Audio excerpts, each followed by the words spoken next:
All right, it's all yours, doctors. Okay, so this is Dr. Jamil Muasher speaking, and I just want to say, you did a commendable job with my last name, but just to avoid confusion going forward, it's Muasher is a little bit closer, and I just wanted to first of all thank this group for the opportunity to speak.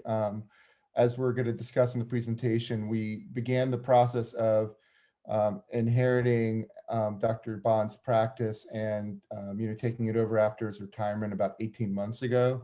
And we certainly had planned to do more talks like this to patient groups like yours much sooner, but COVID obviously changed plans for everybody. So really appreciate everyone taking their time to be here today, and we hope we have a great discussion. Yeah, and I think it is a little strange that there's two of us speaking, but it just so happened that the two of us took over the practice. And, in case there's anyone who was considering coming to see us at the Prostate Institute, I wanted to just make sure that we're both here so you could see our faces, hear our voices. And if, any questions came up and you needed to reach us at the clinic, you've got a face to both names. So, and basically what we're going to be talking about today, we'll go over the objectives here in a second, but if you look at the three pictures here, we're going to talk a little bit about where we are these days in terms of initial diagnosis and staging of prostate cancer. So, starting on the left, in the days before PSA, we were really limited to digital rectal examination as a screening tool. And as a result, a lot of these patients were, I don't know why it skipped forward. As a result, a lot of these patients were presenting with metastatic disease. When PSA came around as a screening tool, we started to have a clue that things were going wrong. Oh, thank you, Jamil. Going wrong earlier in the game. However, we still skipping forward. I think it's this, Jamil. Didn't really know what we were looking for. And as a result, a lot of times as we were trying to do biopsies, we were shooting in the dark. On the right there, you could see an MRI image on the left and an ultrasound image on the right, demonstrating a large cancer that's on the right of your screen if you're looking at the prostate here, and the correlate ultrasound image. And essentially, this talk is going to show what role MRI plays in this diagnostic process. So going through the objectives, we're going to talk a little bit about our institute and how we came to practice, in the world of prostate cancer. Essentially, both of us were not trained in prostate imaging. I was trained in breast imaging and joint and spine. Dr. Muasher was trained in interventional radiology, so a lot of image-guided procedures. And as life has it, you don't always end up where you originally intended. And, through doing a lot of the prostate cancer biopsies, we came to meet Dr. Bond, and we'll talk about how that came to be. We're going to talk a little bit about historical and ways that prostate cancer was diagnosed versus, what we're doing today. Talk about advantages and disadvantages of prostate MRI. We're going to talk a little bit about how you as a patient might want to look at your MRI report, and then what are the next steps after you get such an MRI report in terms of getting a tissue diagnosis. And then we'll very briefly touch on other imaging modalities in terms of staging and monitoring of prostate cancer, but primarily this talk is going to be on the screening and initial diagnostic side. As some of you in the group are probably aware, Dr. Bond recently retired. He had his last day at the end of 2020, at the end of December. And he basically, through sort of a coincidence of factors, not the least of which was the fact that we worked down the hall from him for years, we ended up making contact, and he was really looking for someone who could take over his practice and who had his sort of unique both skill set and way of looking at prostate cancer. He had actually initially thought that maybe a urologist would do so, but that ended up, the way a urologist looks at prostate cancer and the way that someone like Dr. Bond looks at it is so different that ended up not working out well. But so when me and Ben sort of made contact with him, it seemed like a more kind of an agreeable meeting of the mind. So he referred to us as his two disciples, Peter and Paul. Not sure which one is which. And we worked with him for about 1.5 years before the final handoff occurred. And point of fact, he's still very much in our lives and in the life of the practice remotely, and still is in the area and available for questions and things like that. Yeah, and that's kind of the bad signal down there. For those of you who know Dr. Bond, for really complicated cases, obviously, we learned a ton from him, but he had a whole career of focusing entirely on prostate cancer. And, so we're still learning from him, and on really difficult cases, I still talk to him in general about once a week. So while he's no longer at the practice, he's still very much a part of the practice. Yeah. And just a quick thing about, the fact that neither me nor Dr. Johnson were. Sorry, hold on, Mark. Oh, we're trained in Wait. Your volume's up here. Oh.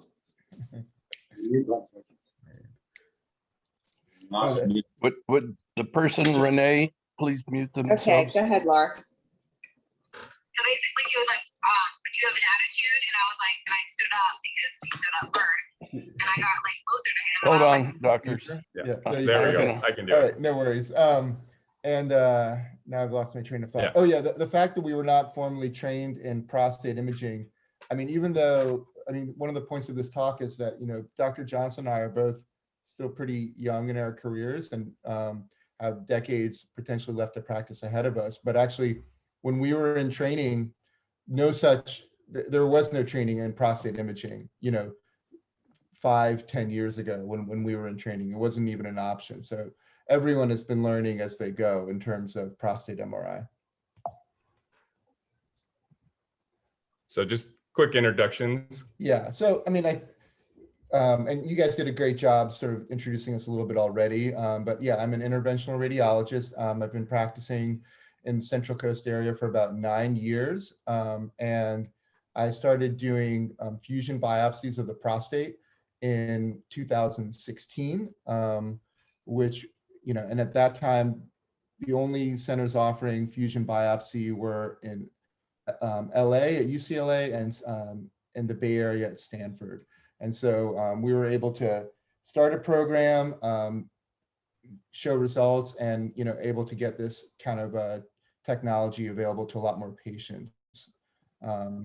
Yeah, and essentially, the way it went was we were working in a center here, and the person who owned the center bought this machine, this Philips PercuNav machine, at a trade show. And at that time, Dr. Muasher and I were not really doing much prostate work at all. He asked Dr. Muasher to learn to use this machine. He did. He taught me, and as a result, we ended up, we've probably done close to 1,000 biopsies. I think I'm performing about 6 to 10, somewhere in that range, a week at Goleta Valley with MR fusion. And when you do that, you learn not only what you think is going to be suspicious, but then when the pathology comes back, you get a correlation that almost no other physicians are getting. So as a result, we've really, in the last 3.5 to 4 years, become experts on prostate MRI. And we both live in Santa Barbara. We're both practicing radiologists. So, we do prostate work exclusively 2 days a week at the Prostate Institute in Ventura, but we also practice, a wide range of general radiology, including musculoskeletal, joint and spine, and breast radiology. So now we're going to go ahead and get into the meat of the talk. So go ahead, Dr. Muasher. Yeah, You want to do this one? yeah, you got it. Okay, so prostate cancer. As you guys are probably aware, prostate cancer is a major health problem in this country and all around the world. It's a leading cause of cancer death. Although, as you guys are also probably aware, the number of diagnoses of prostate cancer far exceeds the number of deaths due to prostate cancer. So these are, obviously 2021 is not over yet, but these are essentially, projected numbers for the end of 2021 for the number of men who will be diagnosed this year and who will die of prostate cancer. 1 in 8 men will be diagnosed with prostate cancer in their lifetime. So almost everyone, knows someone who has prostate cancer, at least, almost regardless of your age. Everyone has an uncle or a friend or a father who's diagnosed it, even if they haven't experienced it themselves. We are seeing that more patients now are presenting with metastatic, in other words, uncurable disease. About 8% or it's now 8% of diagnoses are metastatic disease. And that's really an interesting epidemiologic situation, because when PSA screening came around, all of a sudden we saw a massive drop in the amount of patients who were presenting with widely metastatic disease.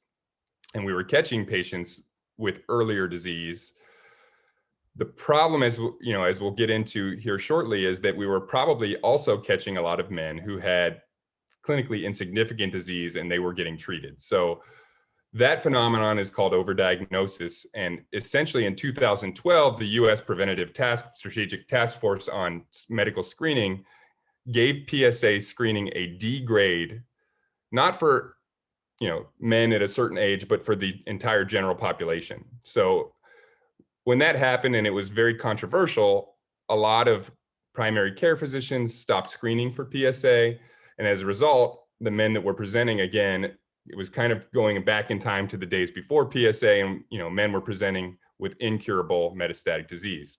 They've subsequently revised that D grade to a C grade. So they're somewhat making up for their boo-boo a little bit, but still they're giving it a C grade at men 55 to 69, and then still recommending against screening in men age 70 or older. I think this is, again, going to be shown to be an oversight. I think painting with that broad of a brush, saying that men 70 and older wouldn't benefit from diagnosing prostate cancer is short-sighted and a little bit naive.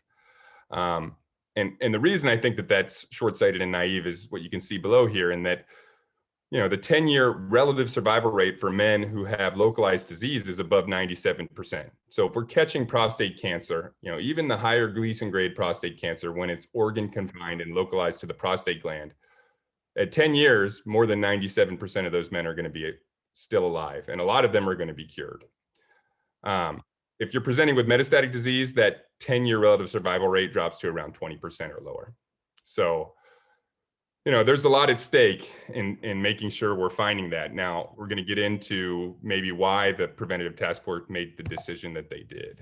And one thing that we've noticed kind of coming from the breast world is a lot of the issues in prostate right now sort of mimic the issues that screening for breast cancer went through, but prostate is a little bit behind. But you've seen the same thing in terms of ping-ponging recommendations on how often screening mammograms should be performed, who qualifies for a screening breast MRI, and so forth. So it's very analogous. So going back, and again, we have just kind of a little tour. We're talking about how everyone knows someone. Frank Zappa on the first slide, Dennis Hopper here. These are all relative famous celebrities who died of metastatic prostate cancer.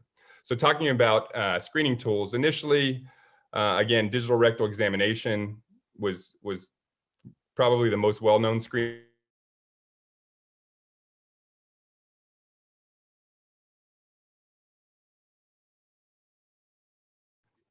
Doctors who froze up.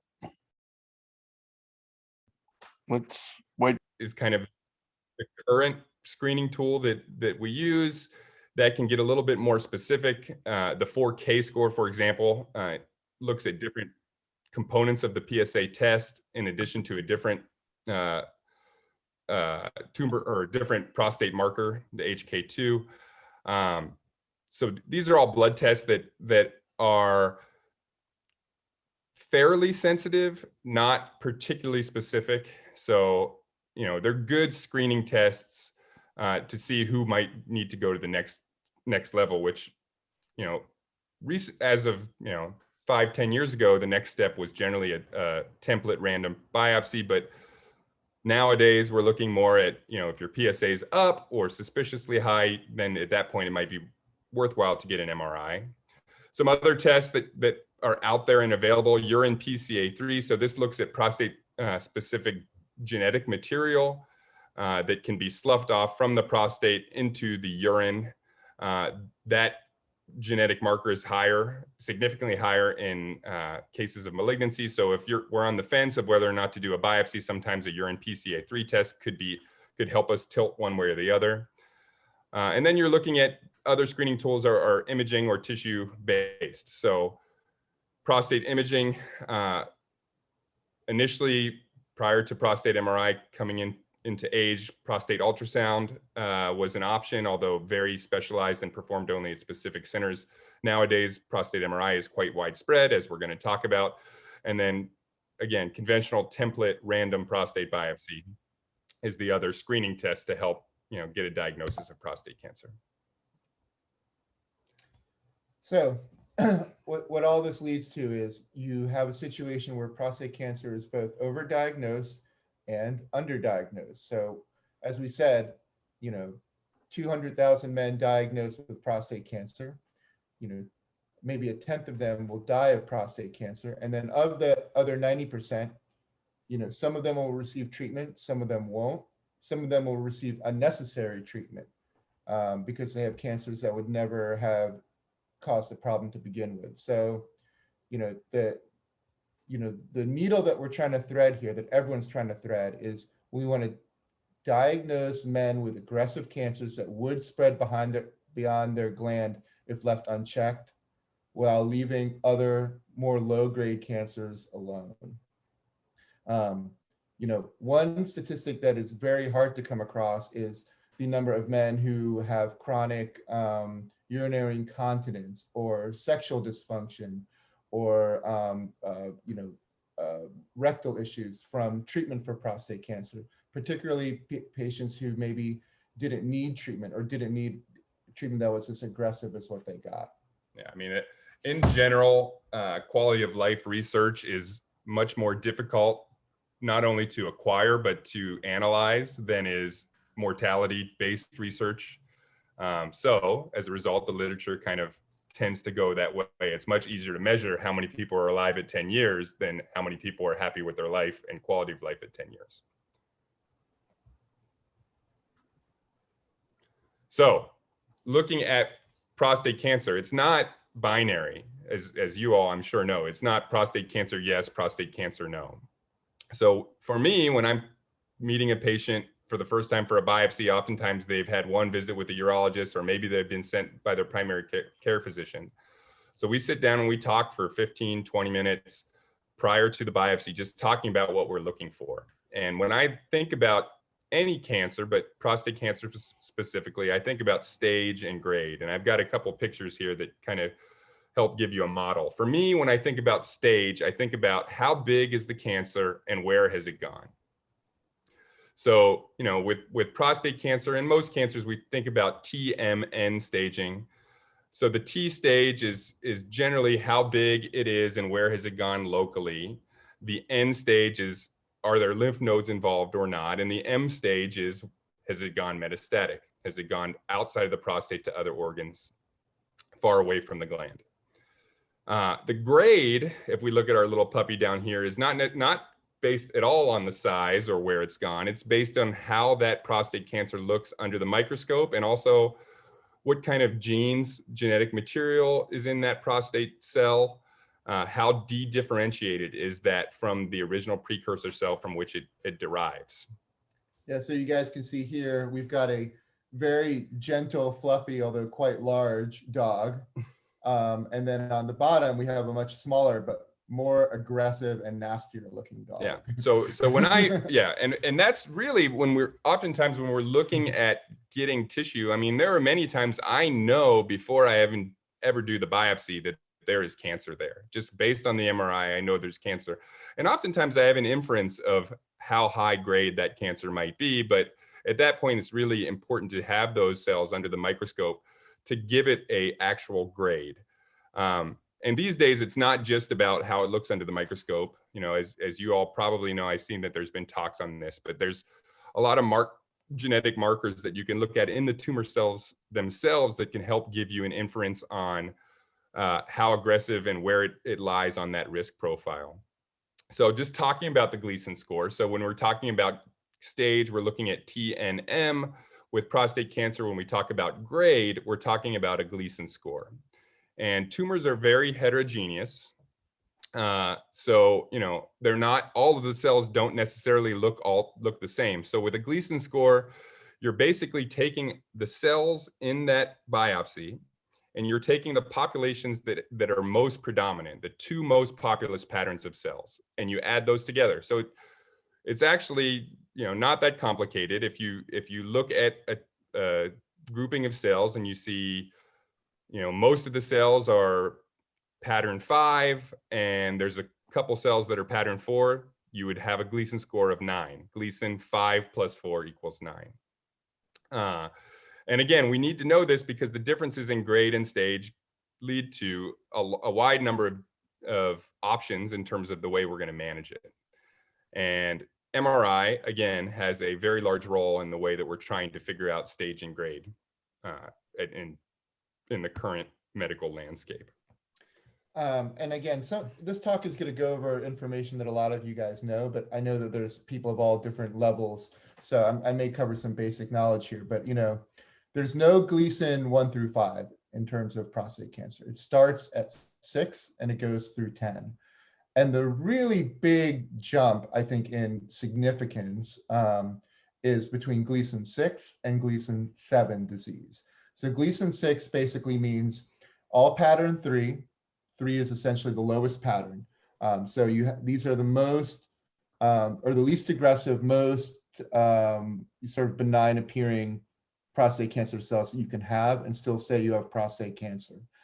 And there have been historical arguments made in the past that perhaps these should not be called prostate cancers.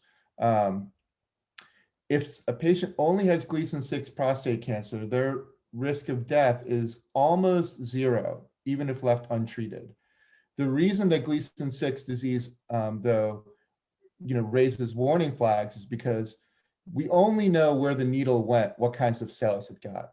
And often you have a population of Gleason 6 cells sitting right next to a population of Gleason 7, 8, or 9 cells. And so when the needle finds Gleason 6 cancer, and let's say that all it finds, we don't know, maybe a millimeter or 2 to the left was the Gleason 7, and you just didn't get some of those pattern 4 cells. You only got the pattern 3 cells. So it's this degree of like sort of inherent inaccuracy in the old way of diagnosing prostate cancer that has led to people treating Gleason 6 disease so seriously. Yeah, and I mean, this is where I say, you know, the risk of death is almost, if not 0. And I really believe, and I think a lot of the studies have borne this out, that if you truly have Gleason 6 as an index tumor, your risk of death and metastatic disease is basically 0. But the idea is, did we undersample at the time of biopsy? And that is why targeted biopsy is so important. I mean, imagine again, taking this analogous to breast, if we had a good blood marker for breast cancer, and unfortunately right now we don't, but say we had a good blood test that could tell us that we think there could be breast cancer.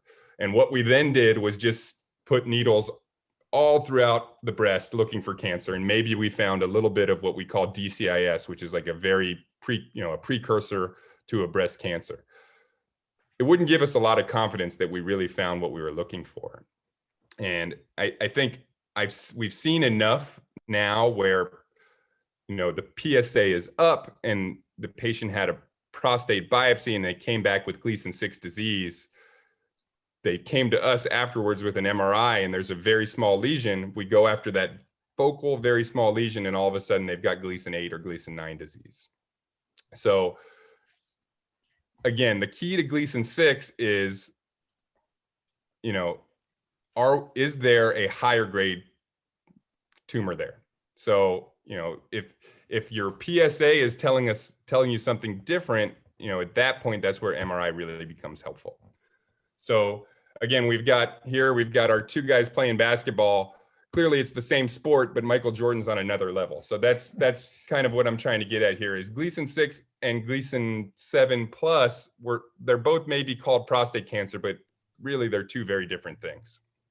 So Jamil, you want to talk about Oh yeah. this? So Gleason 7 and above, at least some pattern 4, and just be aware also with Gleason 7 in particular, you have what's called 3 + 4 = 7 disease, and 4 + 3 = 7 disease. And while they may sound like the same thing, actually the first number is important.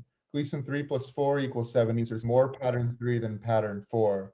And Gleason 4 + 3 = 7 means there's more pattern 4 than pattern 3. And therefore it's more aggressive, even though they're both classified as Gleason 7. And again, when you're looking at your pathology report, if you have a diagnosis of Gleason 3 + 4 disease, some pathology reports will just say Gleason 7, 3 + 4. A really good pathology report is going to give a lot more information. And one of those pieces of information that I think is really important is to know what percentage of higher grade disease is there. Because, there are times where I will do a biopsy and based on the PSA and on the MRI, I'm not really all that suspicious. And I'll tell the patient beforehand, I really don't think this is going to be a big deal based on your MRI, but we're going to take a sample anyway. And then the MRI proves me wrong and I get Gleason 7 disease. Well, sometimes what you get is Gleason 7, 3 + 4, but the pattern 4 is 5% or less. And at that point, you're really looking at a Gleason 6, maybe a little, they might see, and here we're looking at the real hallmark of pattern 4 disease is that the glands in the prostate fuse together. So, I'll call the pathologist and they'll say, yeah, I saw one fused gland, so I had to give it a pattern 4. And all of a sudden you've taken someone who could be on active surveillance and put them into, well, now do we need to get treated? So in those cases, I think it's really important to know if you have Gleason 3 + 4, but your pattern 4 is only 5, 10%, you might be a person who could still safely be on active surveillance.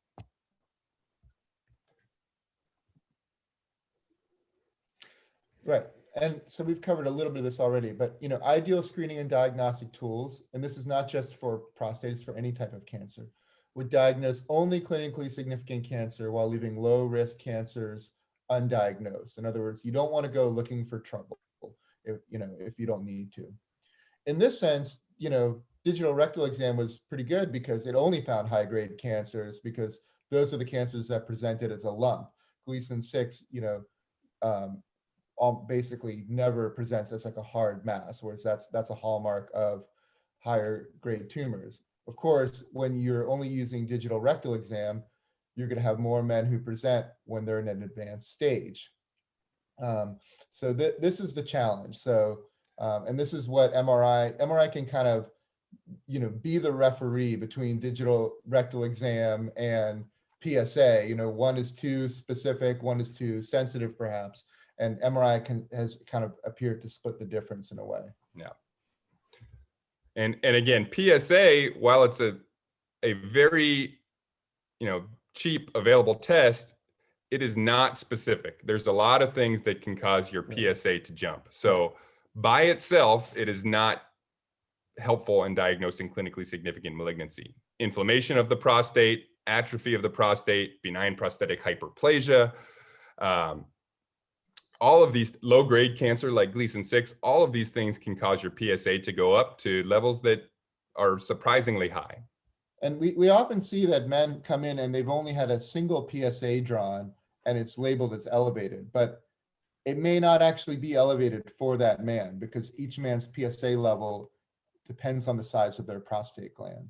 So what is elevated for one man may be completely normal for another.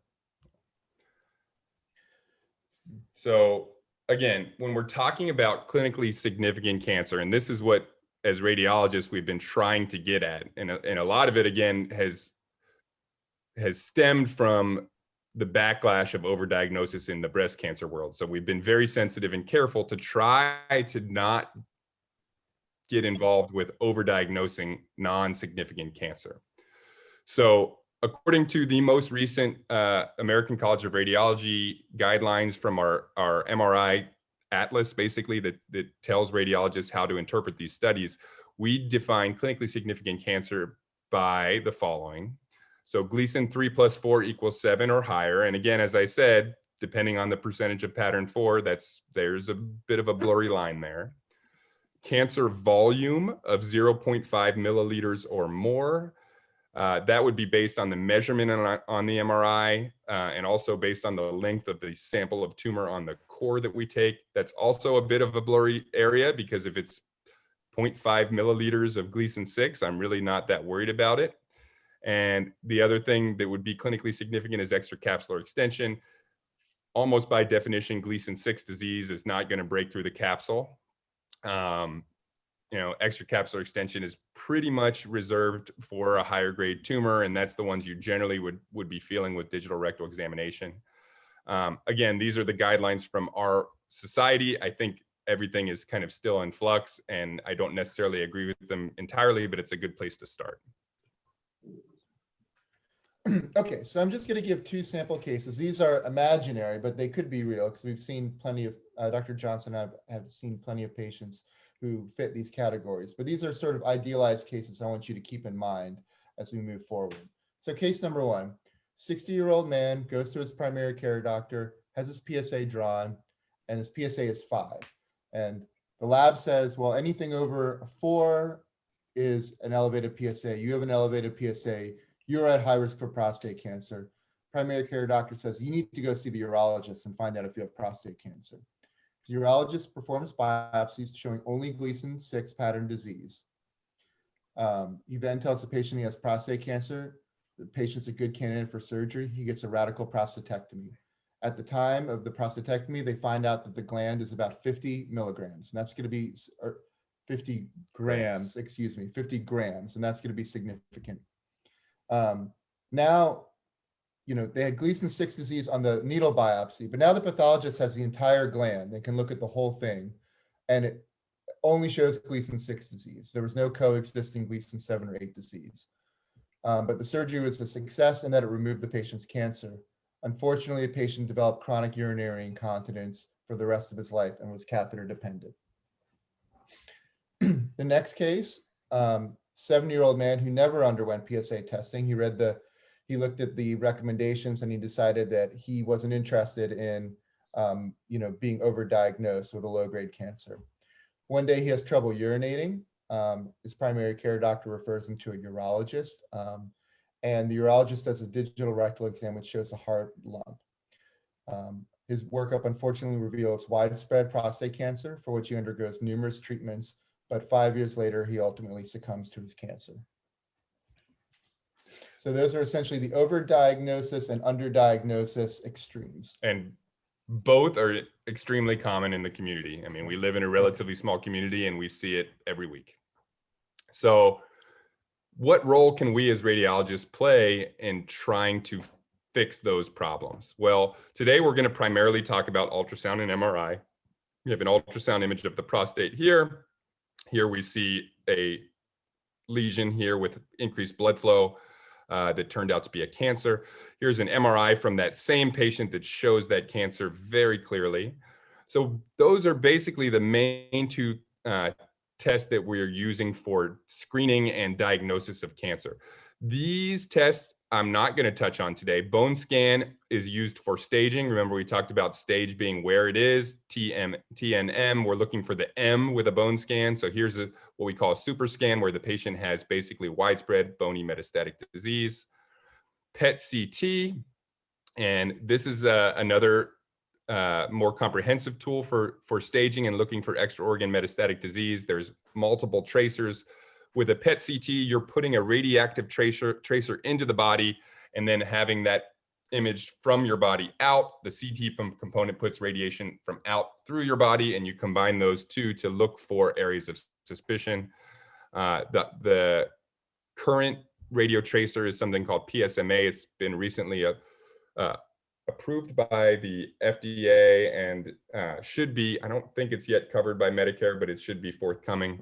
Right. And Axumin, I guess, is the covered. Yeah, and tracer. then in the future, we're going to be combining both the PET component, again, putting that tracer in your body and imaging it from your body out, and instead of combining it with CT, combining it with MRI.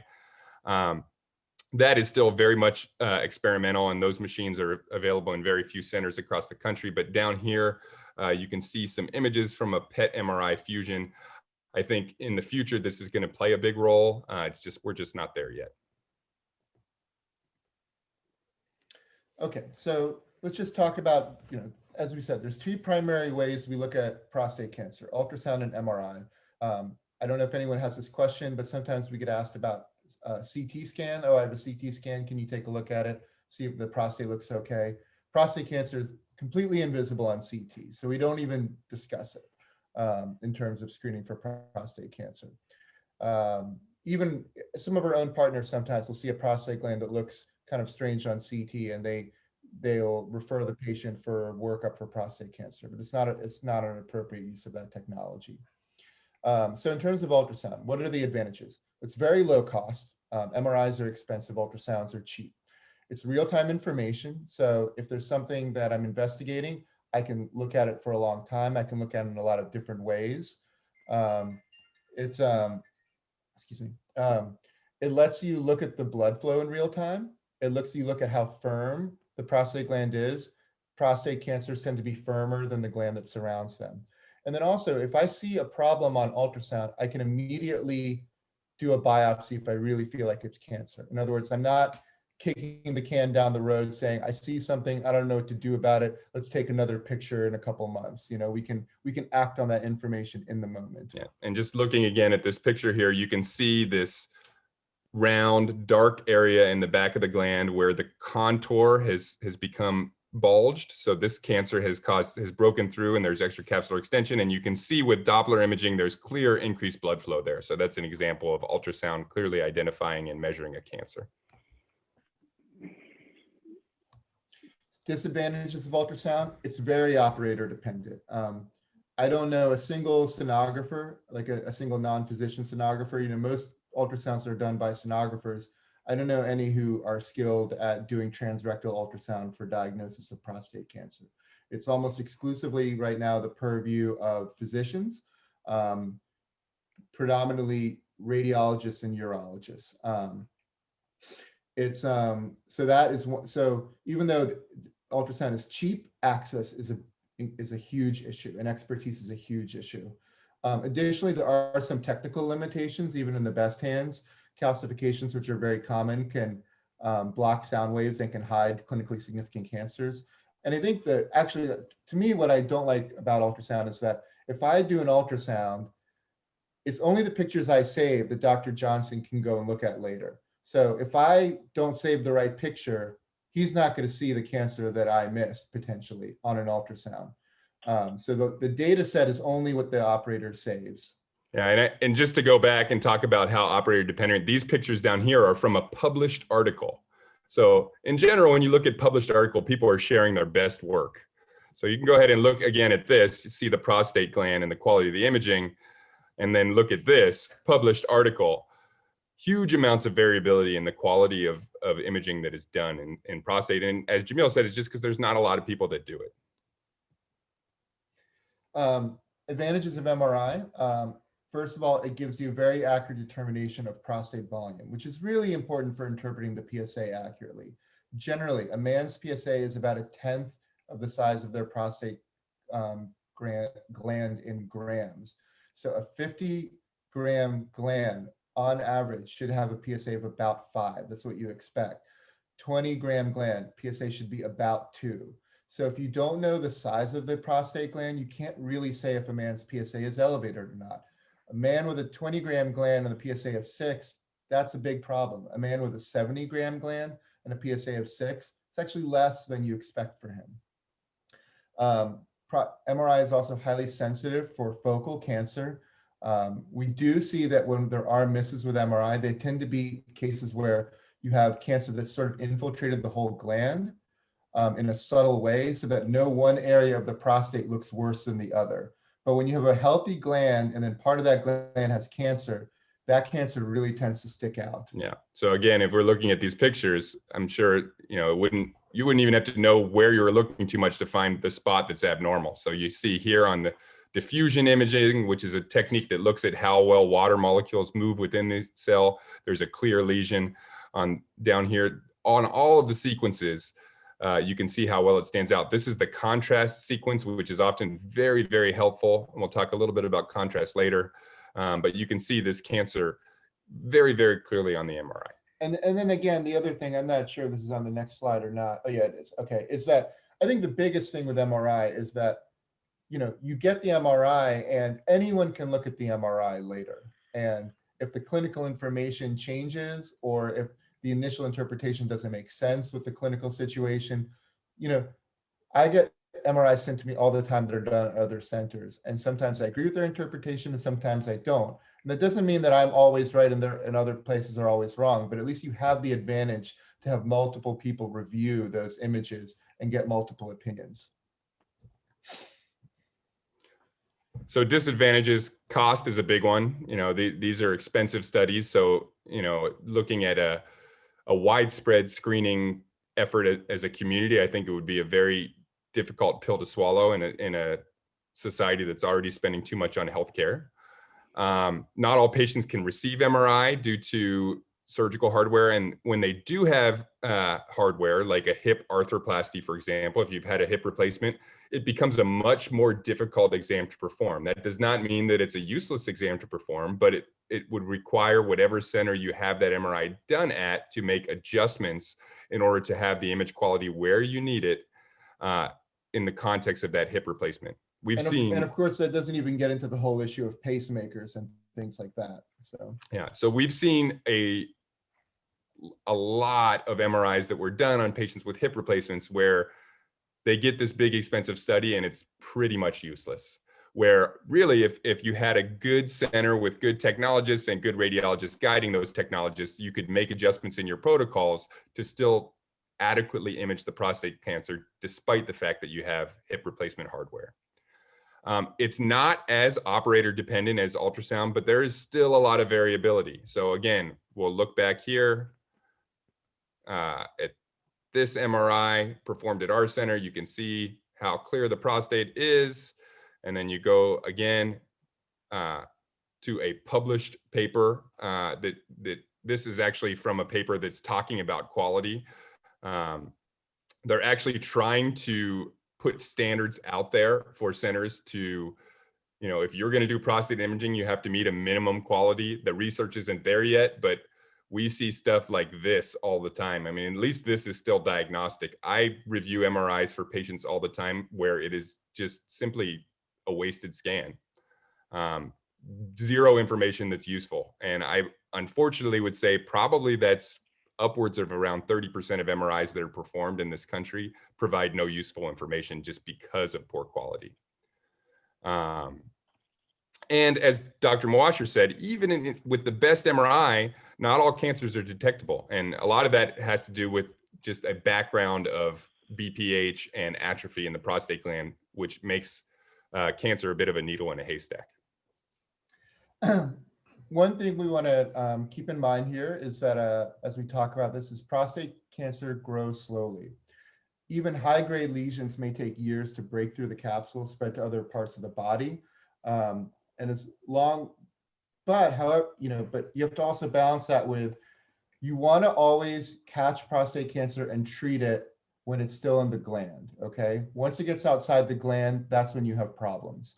So with MRI, we're trying to catch cancers that are still in the gland, but we also understand that because prostate cancer grows slowly, that if you don't see something with MRI, the patient's not going to develop metastatic disease 6 months later. You know, we have time often to get another PSA, to get another MRI. So as long as you're being diligent, there's not always a rush to diagnosis. So we talked about how in radiology, we're trying to walk this fine line between overdiagnosis and underdiagnosis. And with that in mind, we came up with this tool called PI-RADS. Basically, a bunch of radiologists sat around the room like these dogs playing poker.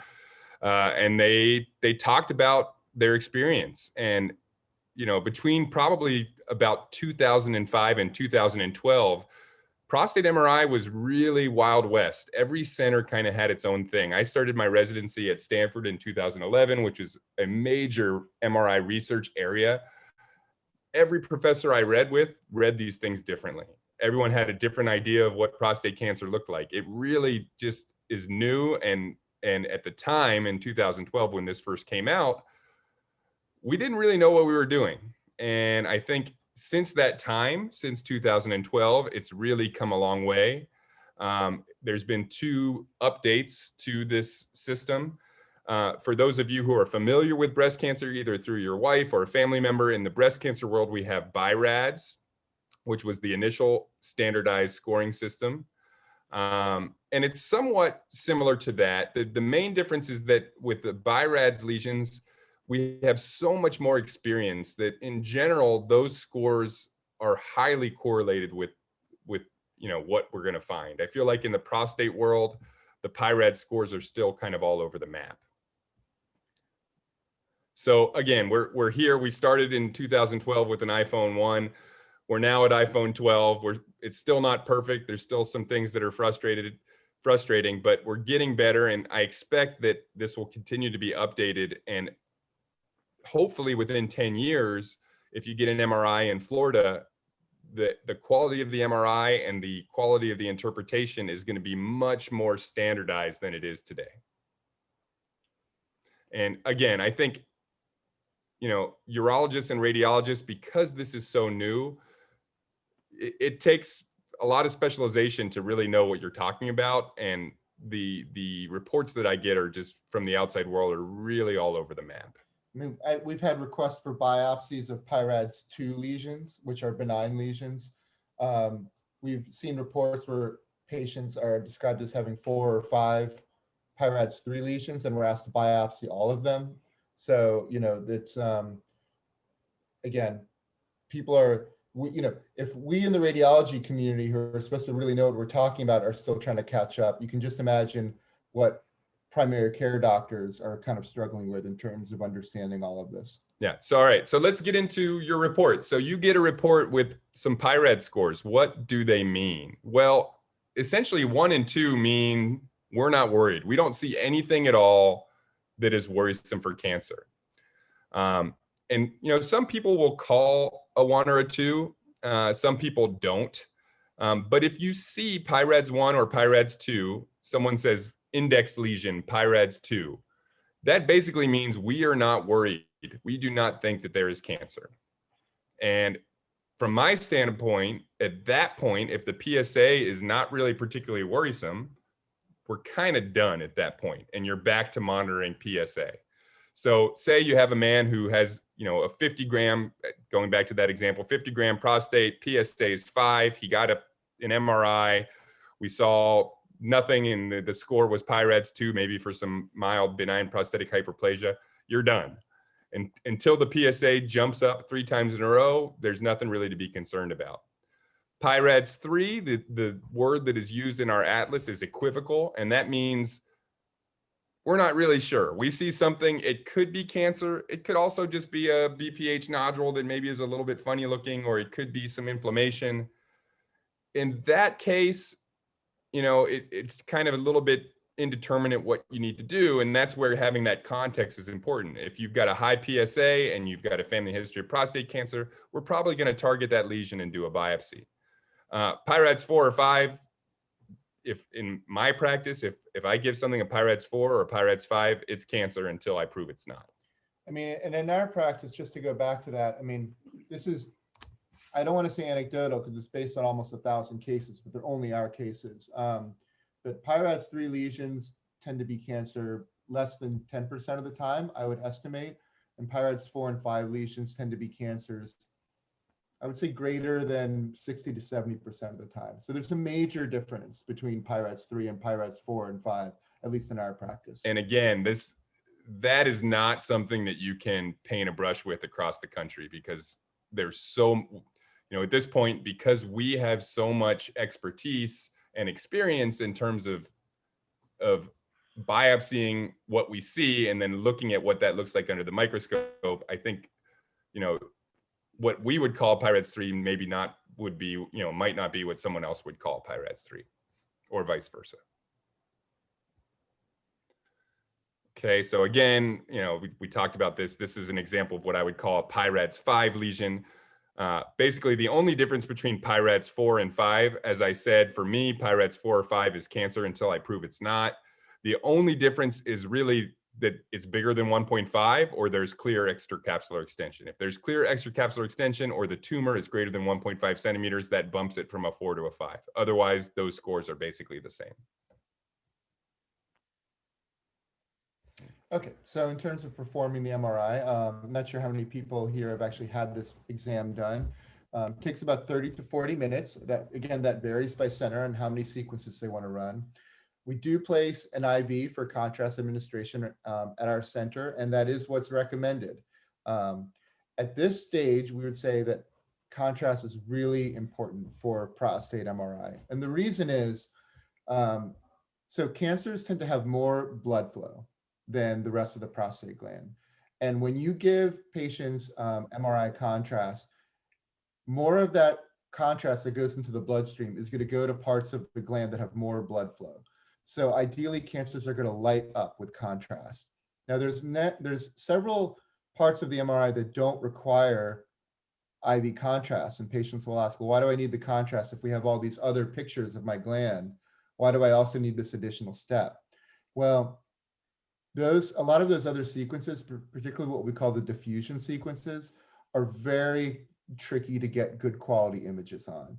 And if for some reason, whether it's due to motion or gas in the rectum or a hip arthroplasty or any number of reasons, if one of those other sequences fails, which is not infrequent, the contrast enhanced sequences almost always come out looking very well. Any MRI I see, typically their contrast enhanced sequences look beautiful. They're very good, easy sequences to acquire well. So I think it's an essential part of the workup at this point. Yeah, and it really just increases the confidence. You know, basically with the contrast, oftentimes things that I might call a PI-RADS 4, you know, if the contrast is negative, I can be more confident and say, okay, I think this is a 3. The other thing I want to make a mention of is what type of MRI. So MRIs, among other things, are rated by the strength of the magnet. And the two most common magnet strengths you're going to see are 1.5 Tesla and 3 Tesla. And a lot of people will say, well, prostate MRI has to be done on a 3 Tesla magnet. But that's actually not 100% true, and it's not in the PI-RADS guidelines. What does have to be done is you need a high quality MRI magnet, and that could be a newer 1.5 magnet, or it could be a 3 Tesla magnet. But a 3 Tesla magnet, an older one, may produce worse pictures than a newer 1.5 Tesla magnet. The other thing that comes up is endorectal coil. It used to be, when prostate MRI started, there's actually a coil in the rectum during the exam. And it's obviously a very uncomfortable way to be scanned for 30 to 40 minutes with that coil in there. So most centers have dispensed with that as MRI technology has gotten better, and as 3 Tesla magnets in general have really done away with the need for that coil. There are academic centers that will do a 3 Tesla magnet plus endorectal coil, claiming it improves image quality. I'm not sure that holds water, but I think in a lot of cases, this whole thing of magnet strength is really more of a marketing. It's really, the most important thing is how much quality control do the radiologists have over the images, not just how much horsepower is there in the MRI. Yeah. And just going back to contrast quickly, I know that there are people who ask me all the time about, hey, I read this article about gadolinium being deposited in the brain. I really don't want intravenous contrast. It is true that we are finding that in patients who have had multiple exams, not all patients, but some, they are detecting that there is some deposition of gadolinium, which is the contrast agent that we use. It's actively being investigated, and there's no current evidence that there's any pathology resulting from this. I don't suspect that there's going to be any, but at this point, we really just don't know. To me, this would not, if it was me personally, this would not be a reason that I would not get contrast. And just be aware that gadolinium is, as in terms of, if you want to consider like a pharmaceutical agent, it's one of the most commonly prescribed ones around the world, with millions of people having received gadolinium over the course of the past several decades. Okay, so now we're going to get to sort of the part of this that's the nearest and dearest perhaps to our hearts, the actual interpretation of the MRI. So the technologists have done their job, the patient's done their job, you have beautiful quality MRI images of the prostate. How do we use this to actually help the patient? So unfortunately, the majority of radiologists currently practicing did not receive any training in prostate imaging during residencies. By the way, that includes both of us, okay? So just be aware. So that's not a knock on that, but that's just the reality. It's such a new modality. However, of the radiologists that are interpreting these, a lot of these guys are maybe only doing a couple a month. Maybe they read an article, or they read a book chapter on prostate MRI, and then they just started doing it using their knowledge base from looking at MRIs at other parts of the body. And so they're reporting these prostate MRIs based on what they know. But after they generate that report and they say, okay, I see a lesion here, I see a lesion there, that report goes out into the world, and the radiologist doesn't really know what happened to the patient after that. They don't know if they made a good decision. They don't know if they made a bad decision. So, traditionally, radiologists have not been that involved in prostate at all. It's been all urologists and radiation oncologists. They've been the masters of prostate. And you would say, well, if that's the case, why don't they just read the MRI? They know more about prostate cancer than radiologists do. Just have them do it. Well, the issue is with that is that not only do they not have any training in prostate MRI, they don't have any MRI training at all. And most urologists and radiation oncologists I know, even excellent ones, would struggle to even locate the prostate gland on an MRI. So normal MRI, again, does not exclude cancer. And this is where we talked about, there are times where cancer really hides. I've got my Waldo amongst a bunch of Waldos up here. And that's where, if the patient has had chronic inflammation of the prostate, if they have massive benign prostatic hyperplasia with atrophy of the outer part of the gland, oftentimes the whole gland looks somewhat irregular, and it can be difficult to find that cancer in there. There's also an infiltrative pattern where cancers tend to grow a little bit more infiltrative rather than as a focal mass, and those ones can be really tricky. I'd say maybe 5% of the time, I am surprised by the results that come back from a biopsy. Maybe I target one thing and I get a Gleason 6, but then on my random biopsies through the rest of the prostate, I find a Gleason 8, and I go back and look at the MRI and man, I can't see it. It's rare. I think MRI does a really good job when performed well, but normal MRI does not completely exclude the fact that there could be a clinically significant cancer there.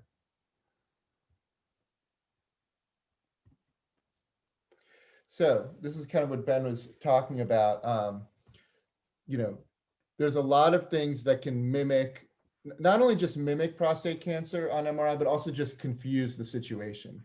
So this is a gentleman with a very enlarged prostate gland. You can see there's this huge enlargement of the central gland with lots of strange nodules and cysts. And I don't even really know what half of this stuff is, but in this guy's case, none of it was cancer. But this is sort of the noise in the image that we have to look past when we're looking for cancers. So as prostates enlarge, it's normal for the prostate to have nodules like this. Every man has this. Additionally, many men have prostatitis, even if they're not symptomatic, or atrophy in their prostate gland, and that can hide cancers. Additionally, if they have calcifications, if they've had a biopsy, the hemorrhage from the biopsy can obscure the cancer. So there's a lot of things. I mean, it truly is forest from the trees when we're interpreting these studies. And this is where experience really comes in. I've seen plenty of men come, hey, I've got PI-RADS 5 lesions. And I look at the MRI and I'm looking at a gland like this, and I look at their PSA and I look at their context and I say, I don't see any cancer there. But, in the wrong hands, someone could look at this and say, this looks very abnormal. So what happens when you kind of go the old route? So your PSA was up, maybe you got an MRI, the MRI showed some PI-RADS lesions, and you're in a place that doesn't have fusion biopsy. Well, what do? Well, they do what's called a template or a non-targeted biopsy, and it's done under ultrasound guidance. In general, it's done with 12 passes. They do 2 biopsies from each sextant of the prostate, so they divide the prostate gland into 6 areas, and they do 1 centrally and 1 peripherally. And for many, many years, still today, this is kind of the way that these biopsies get done, even after an MRI has showed potentially a suspicious lesion. I mean, this is like a kind of hackneyed metaphor, but you've got an apple, the apple has a worm in it, and you just put in 6 needles or 12 needles and you hope you got the worm. And maybe you did and maybe you didn't. Depends on where the worm is, depends on the size of the worm. And again, this biopsy type technique really misses cancers that are either more anterior, so away from the rectum, or at the apex down near the bottom of the prostate gland. And traditionally, those are the 2 areas where cancers have been missed that are aggressive. So this is why the context is so important. And I would advise any of you, if you're getting an MRI and even if they don't ask for it, I would provide this information to the center. Give them your most recent 3 PSAs. I love to know the trend, because if I see PSA of 6, PSA of 9, PSA of 5, that suggests to me that the PSA is fluctuating probably from inflammation and not from cancer. In general, with cancer, they tend to go up over time. I like to know the family history. Did the patient's dad have a prostate cancer at age 60? Did the patient's mom have breast cancer? All of these things give me context. And again, these 2 circles are the same size, but they look very different depending on the context that they're in. And for MRI, that's everything. I want to know, when I'm reporting your MRI out, what is your pretest probability? The other thing that's really important that some people don't think about is Bph medication. So if you're taking finasteride or dutasteride, also known as Proscar or Avodart, those medications effectively cut your PSA in half. So say you have a PSA of 5 and you have a 50-gram prostate. As we discussed before, that's normal. But if you've been on Proscar or finasteride for 2 years, then really your PSA is 10 and abnormal. So I like to have all of this information when I interpret it. And oftentimes in our location, I've trained our staff and our referring urologists to make sure they provide all of this to us so that we can give the best report for each patient. We'll try and speed it up here. Okay, so anatomy of the report. These are things that should be in every good report, and they should be easy to find. An accurate prostate volume, which, as we said, is important to calculate your PSA density. And compare that, so you compare the size of the gland to the PSA. Does it make sense? Is there a disparity? How many, each report should say, are there lesions? If there are, where exactly are the lesions? Which side of the gland? Are they in the peripheral zone? Are they in the transitional zone? Do we say where the lesions are in a way that anyone reading the report could go back to those images and find them later? They should also comment on the seminal vesicles, because as we know, prostate cancer spreading to the seminal vesicles is really important in staging. They should comment on the bladder, whether the bladder is distended because the prostate gland has enlarged and is blocking the urine flow.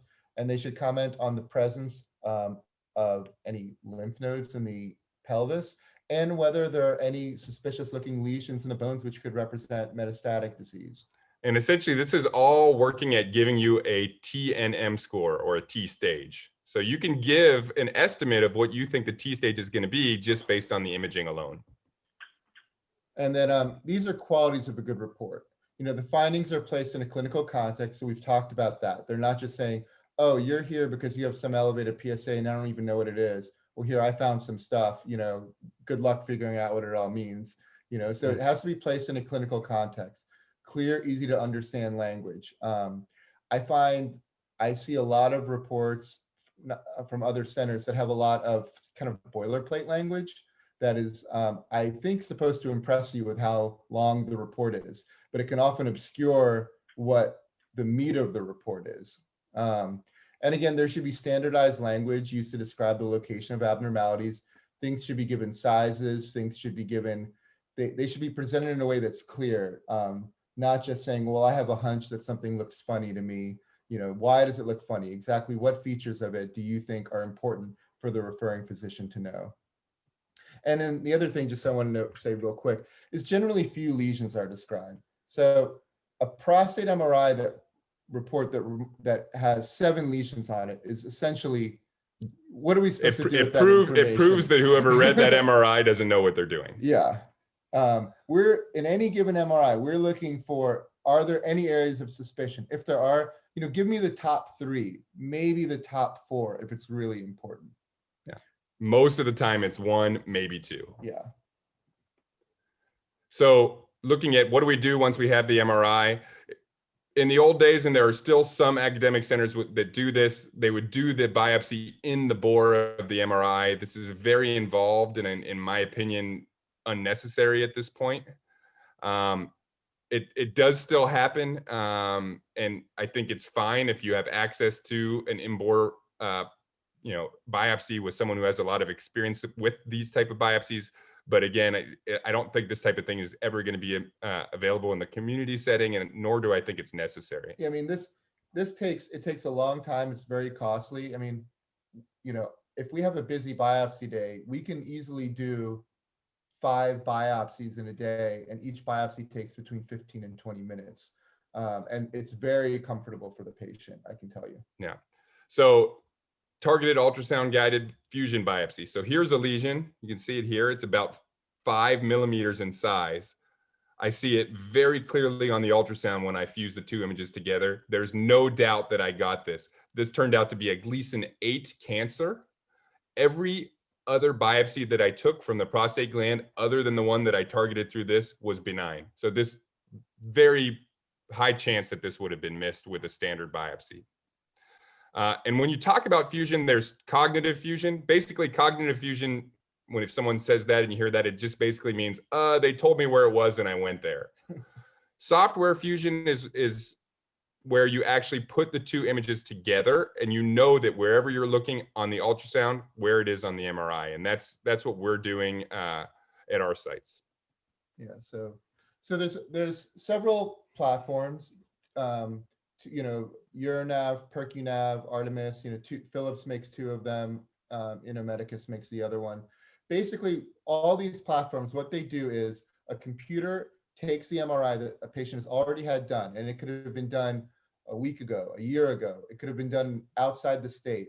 You upload it into the machine, and then you do the ultrasound, and the computer, with your assistance, matches the ultrasound and the MRI so that you know exactly where that MRI lesion is on the ultrasound. You don't have to guess, well, I see this on ultrasound, and I think that's what I saw on the MRI.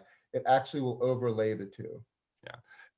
That said, it's not a no-brainer procedure, and experience does matter, because in order to get a good map, you have to be able to prescribe areas on the MRI and the ultrasound that match. And there's a lot of skill to that. So There's a lot of skill to that. No matter what system you're using, the experience of your provider matters. So this is how it works at our center. So an MRI is uploaded into our ultrasound machine prior to the patient coming. Patient comes, we do a digital rectal exam, and we typically are putting lidocaine in the rectum at that time. Then we do a transrectal ultrasound, so look at the entire gland, do a gland volume. We administer numbing and try and block all the nerves to the prostate glands so that the patient doesn't feel the needle pokes. And then in addition, so we know, let's say we're going after a lesion that we saw in MRI, but sometimes ultrasound sees things that MRI doesn't. So we always do a full diagnostic ultrasound to look for a problem that maybe the MRI missed. Once we are done with all that, with our diagnostic scan, we pick our landmarks and the machine and we'll fuse the MRI and the ultrasound images. And this is something that is very easy for us to do now. We do it very consistently. I can tell you when I started doing this and I was essentially figuring it out as I went, sometimes it would take me 2 or 3 or even 4 times to fuse the images in a way that I felt was satisfactory. Yeah. Once the fusion is done, we do the biopsy. And, again, it's all in partnership with the urologist. I do the majority of prostate biopsies in the Santa Barbara community now. The urologist who had been doing a lot of the biopsies came in, looked at what we were doing, and he said, I can't learn this. you guys do it. But everything is done in close concert with the referring urologists. This is an article, actually, I thought that was interesting, that came out 2 weeks ago, New England Journal of Medicine, so pretty high profile. And this was actually a randomized trial where they took men with elevated PSAs and they told one set of patients, you're just going to have 12-core biopsy, okay? And then they took the other set of patients and said, we're going to do an MRI. If your MRI shows a problem, we're going to do a targeted biopsy. And when they compared those two sets of patients, both approaches were equally as good at detecting clinically significant cancers. However, the patients who got the MRI had less Gleason 6 cancers diagnosed. So the equal amounts of clinically significant cancers were diagnosed, but fewer clinically insignificant cancers that could lead to overtreatment were diagnosed. Yeah. So again, I think this just kind of proves that the literature is catching up and catching on. And I think within 5 to 10 years, this is going to be the future in the way that prostate cancer is diagnosed universally. So just very quickly, we're kind of done with the meat of our talk, tell you a little bit about our practice. So we inherited a practice from Dr. Bond, who basically had a devoted following of patients. And the reason he did is because it's very patient-centered. It's, the patients come, we meet them where they're at, and we go over everything from their imaging to their lab tests to their biopsies. I think the focus is based on the imaging, both the imaging that you've had in the past and also the imaging that we do under real time with ultrasound. Dr. Bond, I have a world of respect for him. He really kind of helped define this field as we know it today.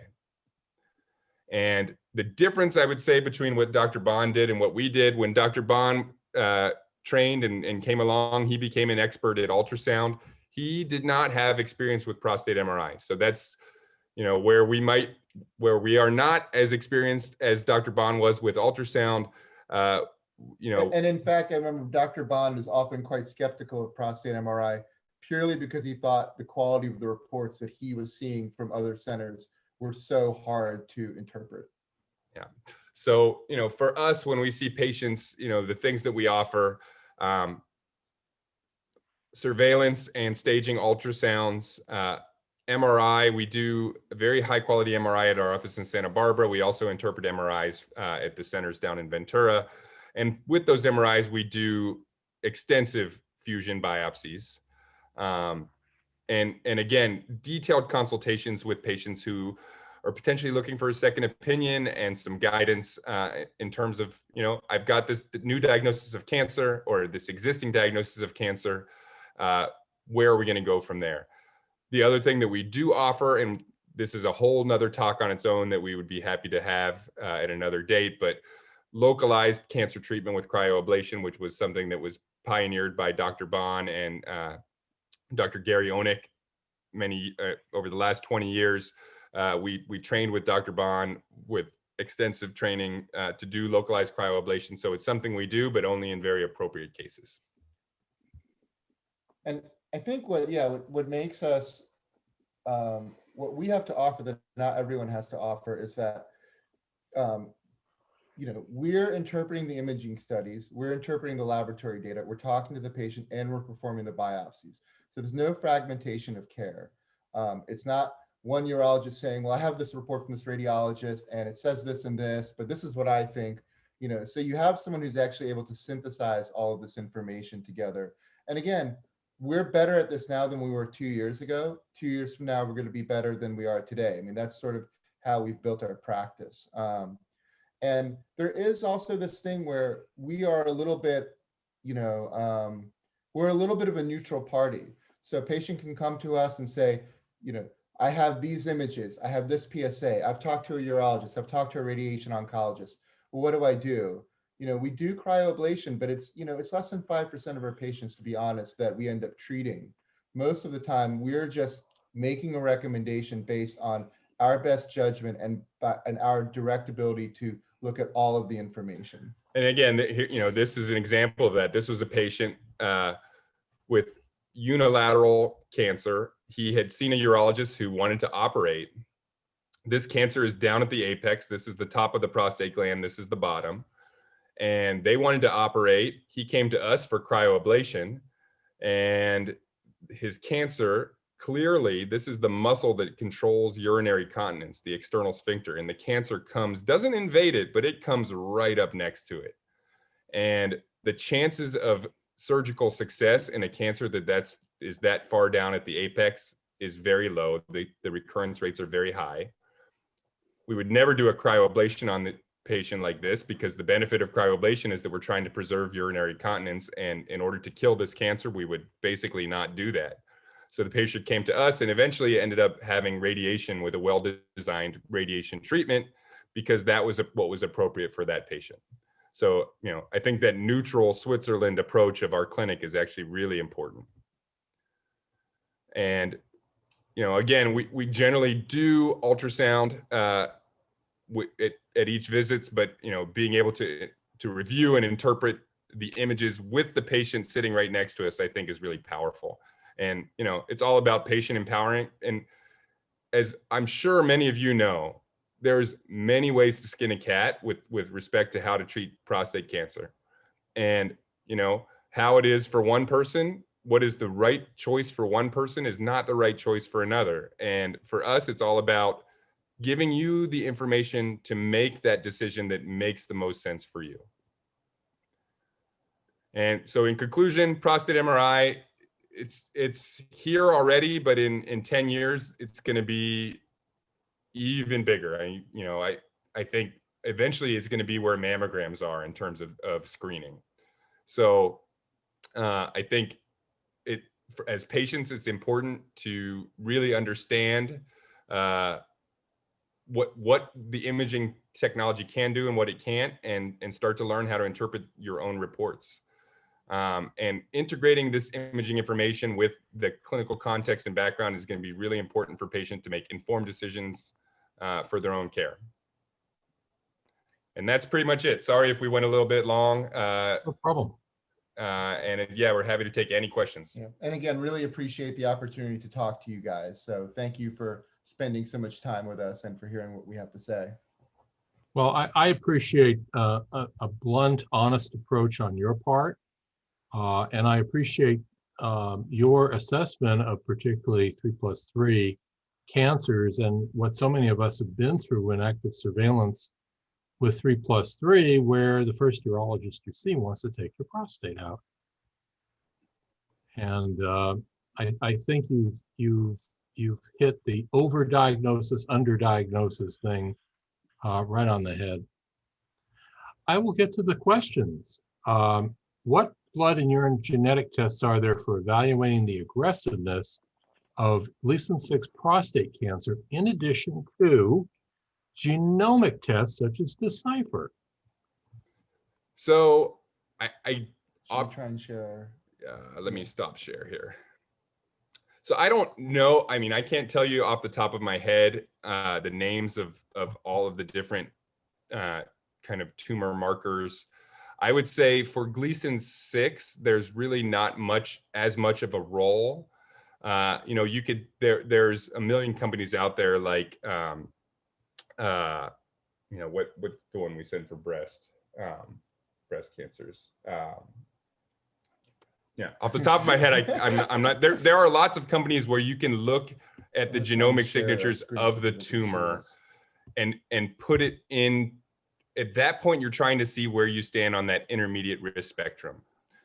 I would say if it's truly Gleason 6 and the pathologist feels good that it's Gleason 6, there's not really a role at this time for that. Where I send it, and I do send out, and let's see if I can quickly.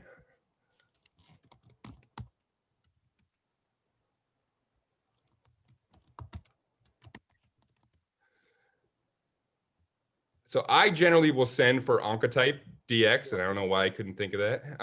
But that is the company that I've traditionally used, and really where I use that is in these patients. So say I have, like we were talking about earlier, a patient with 3+4 disease, maybe 20% pattern 4. It's focal. He really doesn't want surgery. He doesn't want radiation, and I respect that. but his PSA maybe is 11. So it really puts him in that intermediate risk category where I'm not feeling particularly comfortable just having him on active surveillance alone.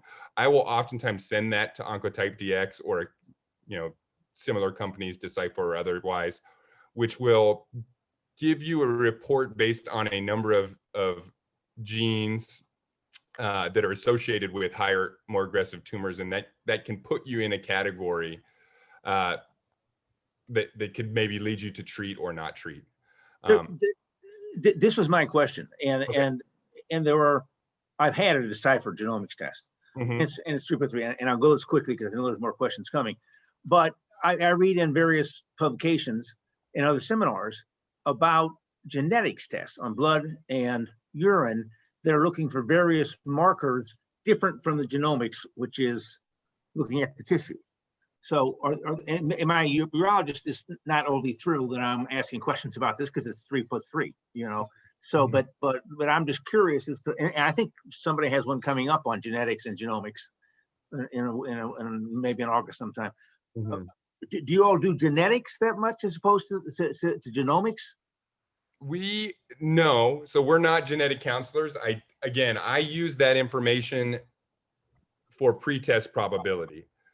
I think once you have a diagnosis, at that point, I think that information is a little bit less helpful unless you're trying to stratify yourself within the low to intermediate risk.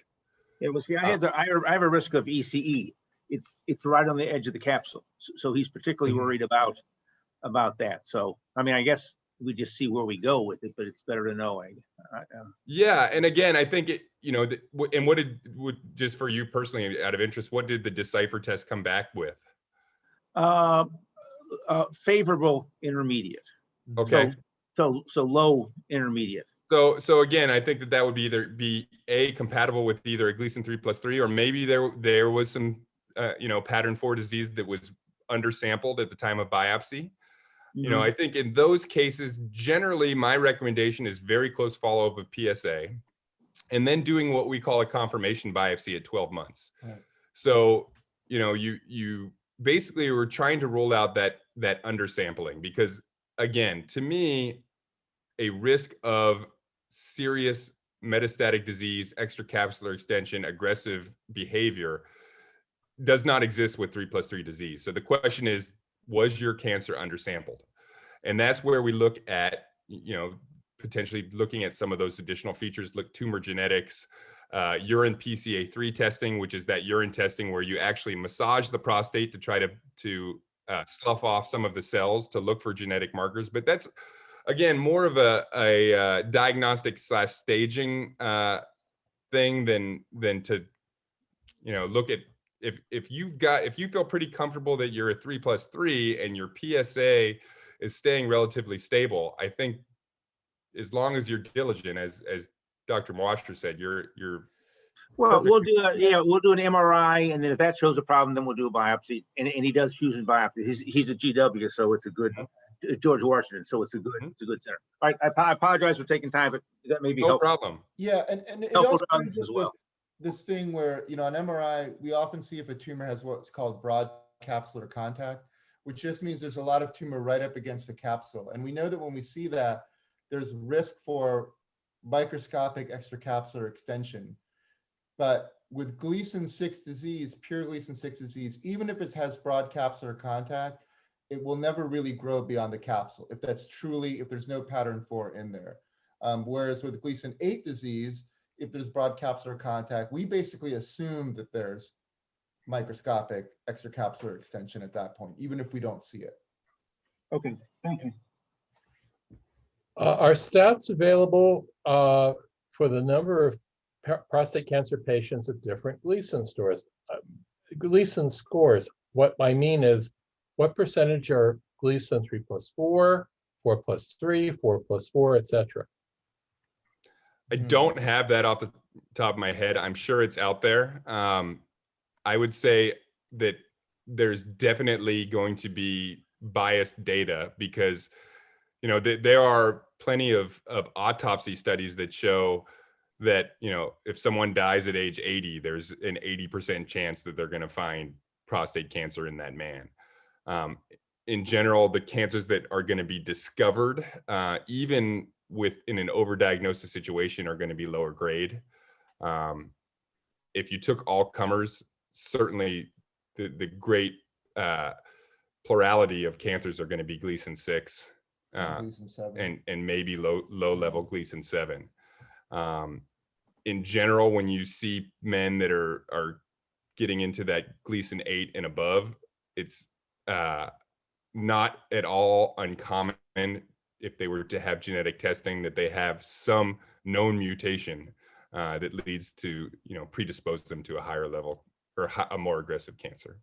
You talk to someone with Gleason 8 and you go down the family line, and they'll almost without fail tell you, my grandfather had it, or my grandmother had breast cancer, my great grandmother had breast cancer, my sister had breast cancer.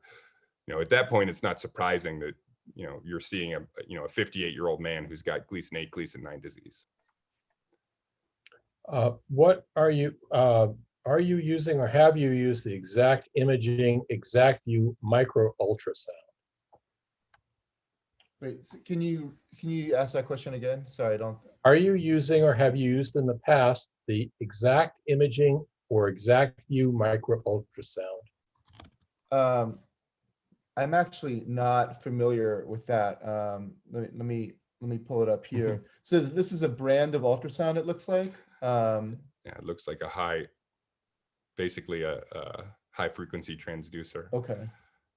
We do not. Yeah, we use, mostly, and we do work at different centers, but we mostly use the Philips platform because that is what the Fusion software is available on.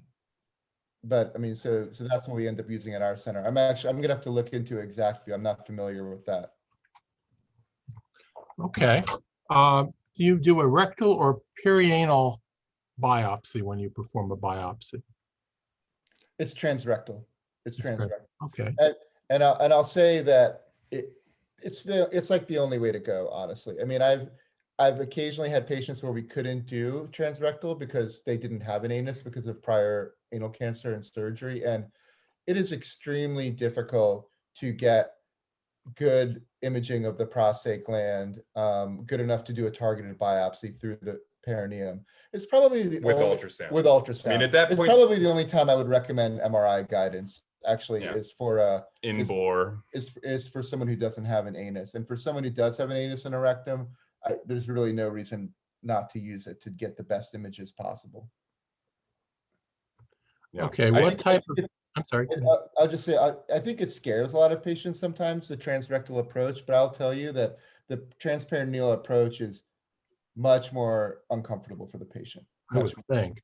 And I will say about 50% of men sleep through my biopsies, and another 40% say, oh, that was not nearly what I had in my head. 10% of people, it's uncomfortable for them, but it's 15 minutes. We, offer them sedatives if it's needed. And, most men just fly right through the procedure and through the recovery. Okay. What type of MRI do you use? Is it a 1.5 Tesla, a 3.0 Tesla? And is I actually kind of answered this question, but we may want to cover it again. Yeah. Is 1.5 Tesla adequate?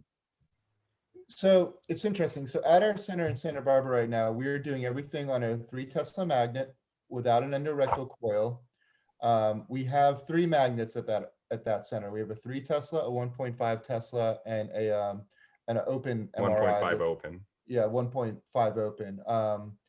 And we're actually in the process right now of replacing our 1.5 Tesla magnet with a brand new Siemens magnet.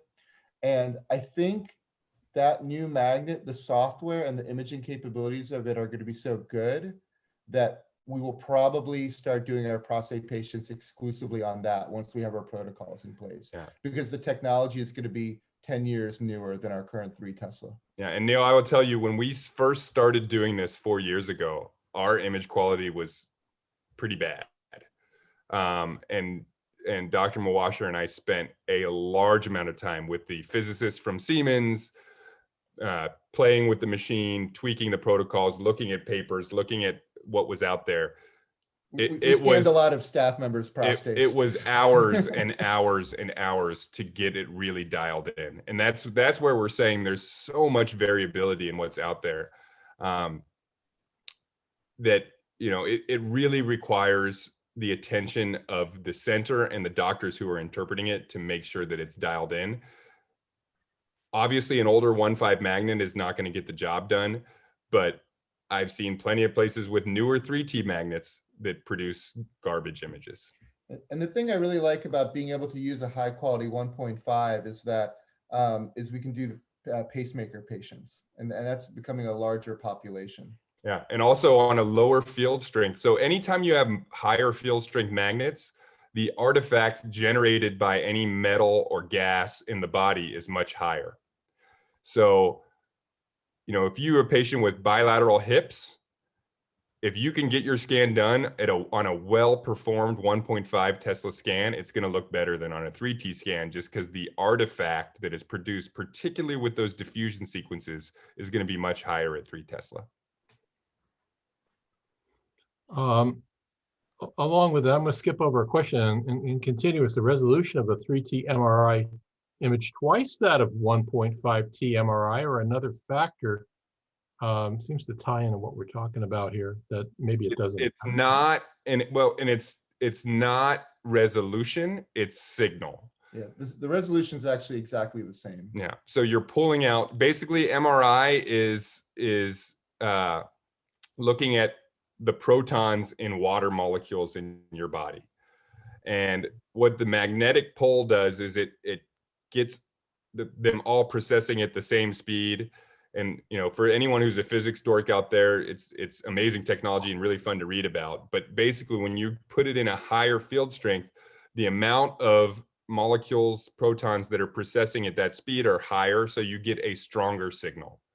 Basically, a brighter light. Right, in brighter images, essentially, like bigger differentiation between dark and bright, essentially.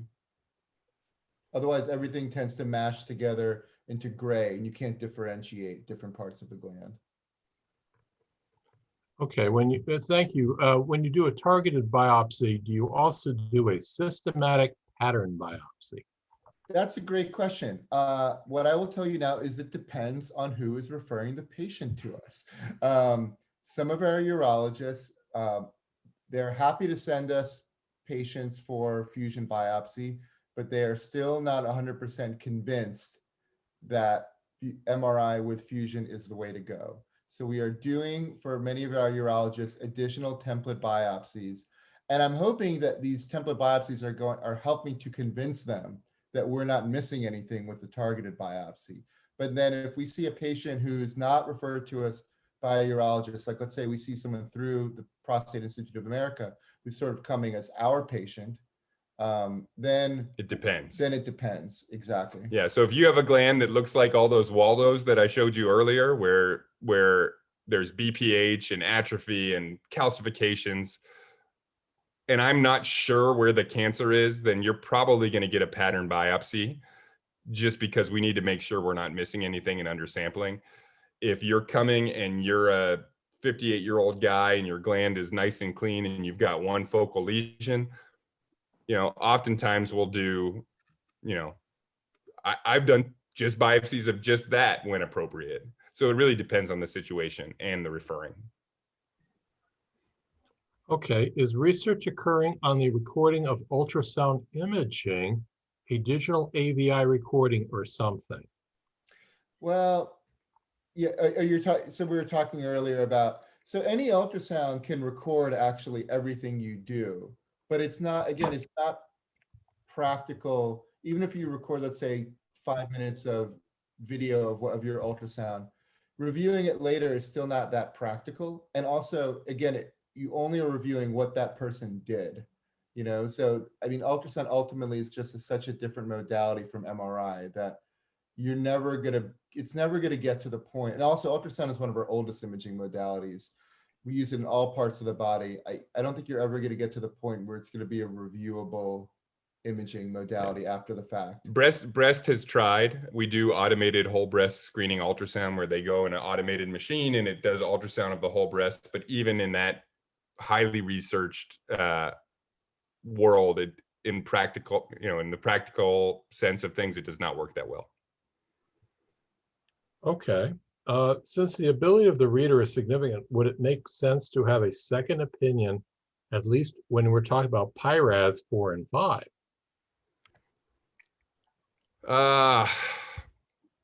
I guess it depends. I mean, that is impossible to say, without knowing the context of the situation. It just kind of, I would say that if you are not feeling confident with the clarity in which your physician is talking to you, then yes, it would be. And, I do this for family members where something just sounds a little bit fishy. If it sounds a little bit fishy, it probably is. And it's always reasonable to have a second opinion, particularly when you're trying to decide between active surveillance or surgery or radiation. The amount of people who don't necessarily comment on how close a lesion is to the external sphincter. For example, it can be frightening because that is a huge treatment red flag, or treatment red line. If it's down near that external sphincter, to me, surgery almost comes off the table. Yeah, I mean, I feel like you're even being a little bit diplomatic about this. I mean, I think if you have a cancer diagnosis based on an imaging study that anyone can review, I mean, to me, it's like, how could you not get a second opinion? But of course, in practice, we see that doesn't happen because the perception is that all physicians are basically doing the same quality of work. I mean, that's sort of a general perception that's shared, not just in the prostate world, but in the world at large, but I'll tell you from the perspective of the sausage factory, that's not the case. So I think it always behooves you when you're making a major decision about your health to review, to have second opinions. And sometimes that also requires, unfortunately, second imaging studies, because as I said, at least 30% of the imaging studies that I get and review are of such low quality that I can't really make heads or tails of what I'm looking at. So it's just the unfortunate part of where we are right now, and why that 2021 paper that I referenced on standardization of prostate MRI quality is so important. Here's a patient that's looking to answer the question, what should my oncologist be looking for? Let's give you his background. I've had 2 recent PSAs in the past year. One was 3.86, and 30 days later it was a 3.66. My radiation oncologist recommended a biopsy. My Gleason was 3+3. I had 12 biopsy cores taken, with 1 showing cancer. Is it too late to do the MRI? Here's his family background. Dad had prostate cancer at 75. Brother had prostate cancer at 57 and had the prostate removed 8 years ago. I would tell you that we do prostate MRI after negative or clinically insignificant Gleason 6 cancers for staging purposes all the time. Eventually, the MRI is going to come first, and it should come first. But no, I mean, sometimes the blood from a biopsy can cause some signal abnormalities, but it does not even one bit preclude you from getting an MRI. And if you have that kind of a family history, again, a PSA of 3.8 in a vacuum, 6 and 1 out of 12 cores. Yeah, it sounds like a very good situation that will be subject to active surveillance. Right. But with that family history, depending on the size of the gland, the PSA density is incredibly important. If you've got a 20-gram prostate, a 3.6 PSA is high. And if you've got a 50-gram prostate, it's normal. So I certainly would get an MRI in that situation, just to make sure that, again, those pattern biopsies could miss lesions. Okay, we got a similar question coming up. Is it true that one is not allowed to speak to the reader of an MRI?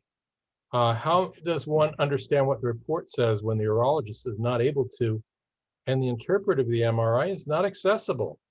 who is the person who can break down the language of the MRI report? And what are the merits of asking for a second opinion on an MRI? Wow. I mean, this kind of gets to the heart of our whole practice, basically. I mean, this is sort of the reason why we do what we do. And it is disheartening that this is not the way that, prostate imaging is generally practiced, because in the breast world, a woman does speak to the radiologist who reads her mammogram and her ultrasound, and they do go over what they saw, and they do the biopsy, and there is that continuity, but it just does not exist right now. I mean, it is essentially each practice's, there's no rules whether an interpreting radiologist has to or doesn't have to talk to the patient about their results. In our practice, we have a way for patients to do that. Actually, not just for prostate MRI, but any result the patient wants to review, they can come in, make an appointment, and they can sit down with us, and we can go over whether it's an ankle X-ray or a prostate MRI or whatever. But that's our practice. But yeah, I'd say in yeah. radiology in general, it's very difficult for patients to speak to the radiologist. I think if you opened up that floodgate, no work would get done, because we'd just be on the phone all day. And, we're reading, on any given day, I would probably be reading 150 studies of various types, of which, maybe 15 might be prostate MRIs. So I think that as a medical system, we need to have a better way to allow that type of communication. And I think that that's what our institute, the Prostate Institute allows for, that kind of detailed consultation, because we're able to do it more as a medical visit rather than a radiologist, a radiology visit or exam. It's a tough question. I think in most situations, there's not a good answer or a satisfactory answer to that question. But I think it really does vary from site to site and group to group. I'd say in the United States right now, the way the radiologist is kind of considered the doctor's doctor. So we talk to the referring doctor, and then it's that kind of on that referring doctor to then discuss those results with the patient. For better or for worse, that's kind of the way things are built. It may surprise you guys to learn that not all radiologists are as personable and charming as we are. But a lot of radiologists do not really seek out these types of interactions as well. So, do you use antibiotics with a rectal biopsy? If so, what do you use?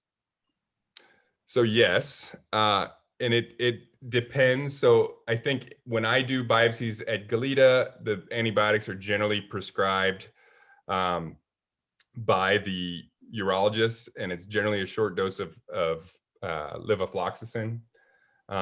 When we do biopsies, we generally will give one shot at the time of biopsy of gentamicin. and 4 days of levo. And then 4 days subsequently of levofloxacin, which is probably a little bit of overkill, but we've had, of the 1,000 we've done, one mild case of post biopsy bacterial prostatitis that did not result in an abscess and resolved with increased course or a longer course of antibiotics. We see some urologists in our community who do want rectal swabs, and will do rectal swabs prior to prescribing antibiotics, and others who use more of a shotgun approach. So it's a mix.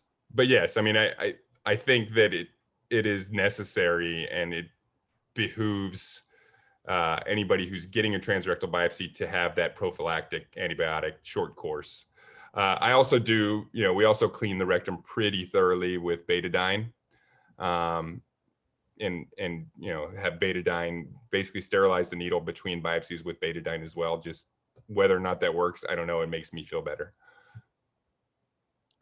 Okay. How does a fusion biopsy reveal a more accurate report of MRI and systemic targeted biopsy? And the second part of this question, how does the overlapping of these 2 or 3 procedures reveal more of a condition, more of the condition of prostate cancer? Can you, Neil, can you reread the first part of that question? Sure.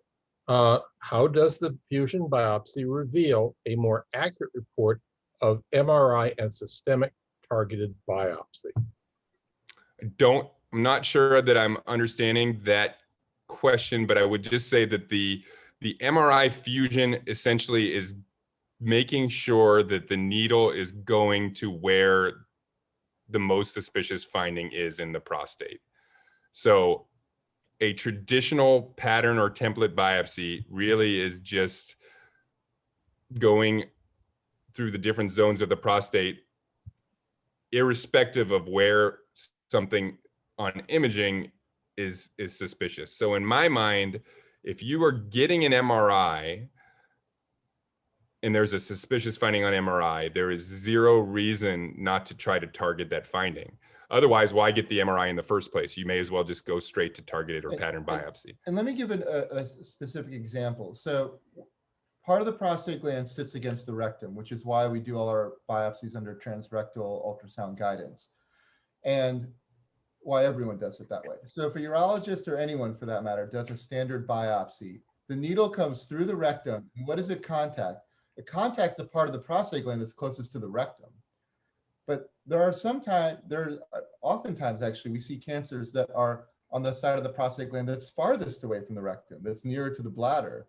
And in those cases, because of the MRI fusion, I will put my needle in much further than I ever would have just if I was doing random biopsies, you know, and people don't want to do that because they don't want to biopsy the bladder and cause a bunch of hematuria.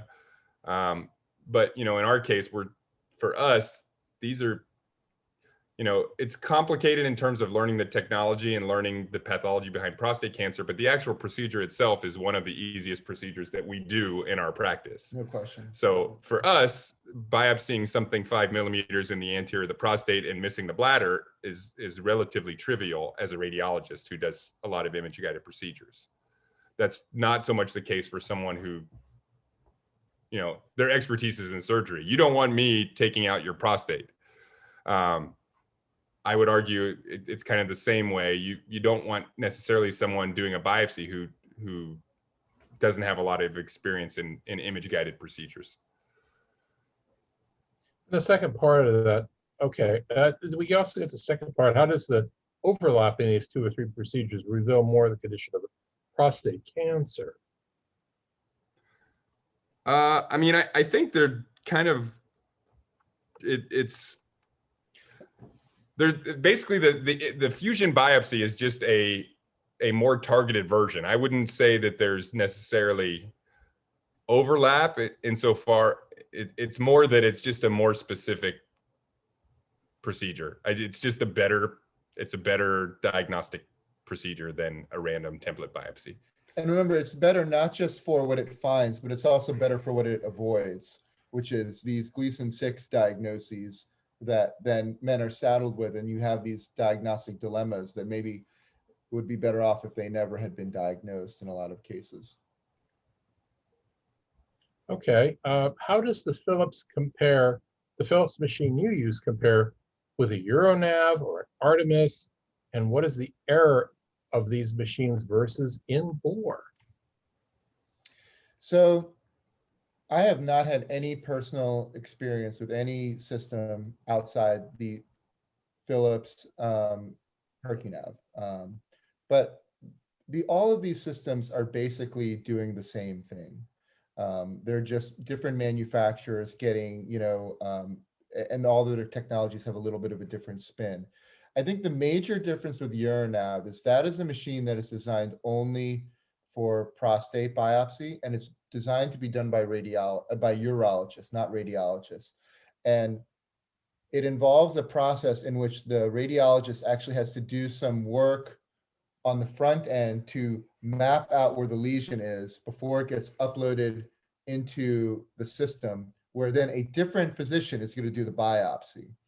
And so even though that system does a very good job of making this procedure easy and safe for urologists who may not have a lot of experience with targeted biopsy. The major disadvantage of that system is, again, you have a disconnect between the person interpreting the image and the person doing the biopsy, that no amount of software can really, sort of cross that cognitive gap. Yeah, and Philips owns both PercuNav and UroNav. They're both Philips products. UroNav is basically designed to be a little bit more push button, so that someone who's not a radiologist can do the procedure essentially. And we talked to the rep who has these products. He will tell you that essentially they're the same product, just one is designed for urologists and is more expensive. And it may not matter to like the individual who's looking to find the right doctor to do their biopsy, but I'll say, the Philips system is by far the least expensive. I mean, the UroNav and Artemis systems at their current price points are extremely expensive. And at their current price points, I really can't see them gaining widespread acceptance outside of academic centers. Yeah, I would say, I don't know, UroNav and PercuNav, they're essentially equivalent. Yeah. And it's all about how comfortable you are with the skill level of the person doing the procedure. In bore, I would say the difference there is that you're seeing the needle go through the thing that was suspicious on the MRI. Whereas with Artemis, UroNav, PercuNav, there is the potential for mismatched fusion.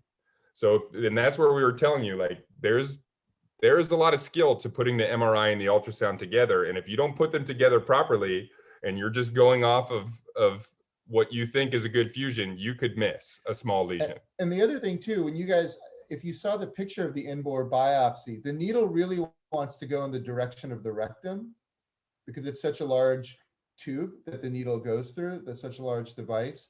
And actually we've had biopsies referred to us that couldn't get MRI guided in-bore biopsies because Of the you location. can't adjust the needle enough to get to the apex of the gland because the rectum just won't go that way with that large device. But with a smaller probe, you can easily torque it anyway, even in a very large gland, to get to the apex. Yeah, I don't have any way to prove this, but I think that if we did a study where you looked at Dr. Muasher or myself versus in-bore, it would be essentially equivalent, only the in-bore is a much more involved, uncomfortable procedure.